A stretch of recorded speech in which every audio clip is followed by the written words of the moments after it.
दोस्तों इमेजिन करिए जैसे अभी मैं कार ड्राइव कर रहा हूँ, ऐसे आप भी कार ड्राइव कर रहे हो और खाली सड़क को आप अपनी मौज मस्ती में अपनी धुन में जा रहे हो, या स्कूटी आप चला रहे हो या बाइक, कुछ भी आप चला सकते हो।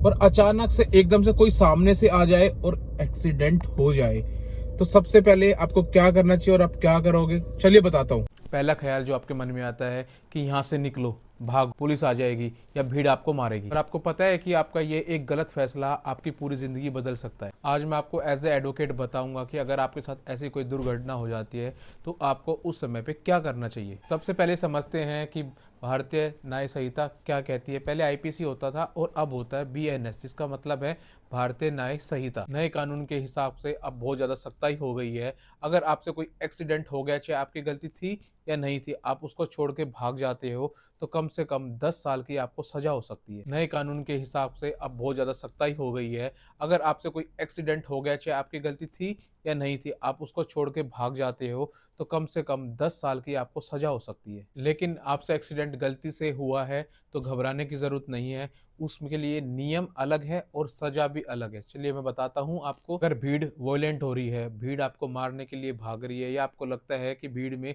आप पे हमला हो सकता है, तो सबसे पहले वहां से आप निकलिए और पुलिस स्टेशन जाइए। पुलिस स्टेशन में जाके अपने आप को रिपोर्ट करिए। उसको एब्सकॉन्डिंग नहीं बोला जाएगा, उसको भगोड़ा नहीं बोला जाएगा, क्योंकि आप पुलिस स्टेशन में जाएंगे। सुप्रीम कोर्ट की भी गाइडलाइंस है, अगर आपसे कोई गलती हो गई या आपने जिसका एक्सीडेंट किया है या आपसे हुआ है या किसी और का रोड पे एक्सीडेंट हो जाता है, तो आप उसको लेके हॉस्पिटल जाते हो अपनी गाड़ी में, या किसी की हेल्प से आप हॉस्पिटल पहुंचते हो, तो पुलिस आपसे ना तो आपके ऊपर कोई कार्रवाई कर सकती है और ना ही आप पे वो हॉस्पिटल का खर्चा मांग सकती है, और ना ही वो आपको उस केस में विटनेस बनाने का दबाव डाल सकती है। आपको लगता है कि आपकी एक्सीडेंट के टाइम पे गलती नहीं थी, तो सबसे पहले वहां पर गाड़ी की आप फोटो लीजिए, अपनी गाड़ी की और उसकी गाड़ी की, क्योंकि कई बार लोग रॉन्ग साइड में आते हैं। तो जैसे आपकी गाड़ी को हिट करा तो फोटो या वीडियो से पता चल जाएगा कि किसकी गलती थी। और ये फोटो और वीडियोस आपको कोर्ट में केस भी चलता है तो बहुत काम आएंगी आपको इस केस से बाहर निकालने के लिए। आप बहुत हेल्पफुल रहेंगे अगर आप वीडियो मौके पे और फोटो खींचते हैं। तो एक्सीडेंट के दौरान अगर किसी की मृत्यु हो जाती है, कोई मर जाता है या किसी को सीरियस इंजरी हो जाती है,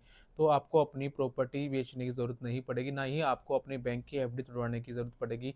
पॉइंट ये है कि आपके पास वैलिड लाइसेंस होना चाहिए और वैलिड इंश्योरेंस होना चाहिए, क्योंकि इंश्योरेंस का पैसा जो है, थर्ड पार्टी का पैसा, वो आपकी इंश्योरेंस कंपनी पे करती है। आपको बताता हूँ अब मेरे एक क्लाइंट के साथ क्या हुआ था। जैसे कि वो ऑफिस से अपने घर जा रहा था, ऐसे ही उसकी गलती नहीं थी, लेकिन वो बाइक से टकरा गई उसकी गाड़ी, तो सामने वाली पार्टी को सीरियस इंजरी हो गई थी।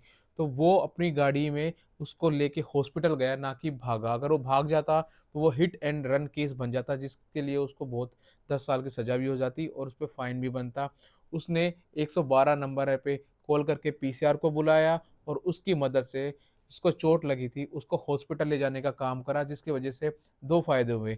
एक तो भगोड़ा साबित नहीं हुआ, ना तो उस पर हिट एंड रन का केस उस पर बना, और दूसरा जो भी सीरियस इंजरी हुई थी उसका पे उसकी इंश्योरेंस कंपनी ने पे किया था, क्योंकि उनकी इंश्योरेंस थी जो वो वैलिड थी। और हुआ भी ये कि जिसके सीरियस इंजरी आई थी वो बच भी गया, और नहीं तो अगर वो छोड़ के भाग जाता उसको, तो कहीं ना कहीं वो मरने का अगर डर होता तो उस पर मर्डर के चार्जेस भी लग जाते। एक्सीडेंट एक नॉर्मल सी चीज है, एक्सीडेंट एक क्राइम नहीं है। वो आप रोड पे चलोगे तो एक्सीडेंट होने के बहुत ज्यादा चांसेस बढ़ जाते हैं, लेकिन इंसानियत जो लोग भूल जाते हैं और किसी को गलती से भी अगर चोट लगने के बाद भी उसको रोड पे छोड़ जाते हैं, तो वो क्राइम बन जाता है। आपके साथ भी ऐसा कभी हुआ है या आगे लाइफ में हो जाए, तो सावधानी से आप चलें सबसे पहले तो, और भागने की कोशिश ना करें, कानून की मदद लीजिए। अगर आप पुलिस पे भरोसा करेंगे तो ही कुछ बात बनेगी। अगर पुलिस वाले पे आप पे भरोसा नहीं है तो मैं आपको नंबर डालता हूँ, आप लोग एक एडवोकेट की भी हेल्प ले सकते हो, जैसे कि मेरी हेल्प ले सकते हो किसी भी चीज़ में। और इस वीडियो को ज़्यादा से ज़्यादा अपने दोस्तों के साथ शेयर करिए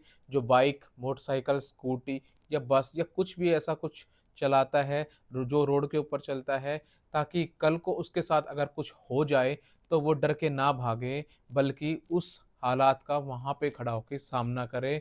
और डरने की कोई बात नहीं है, हम लोग आप लोगों की मदद करने के लिए बैठे हुए हैं। मैं डिस्क्रिप्शन में अपना नाम, नंबर और अपना एड्रेस डाल दूंगा ऑफिस का।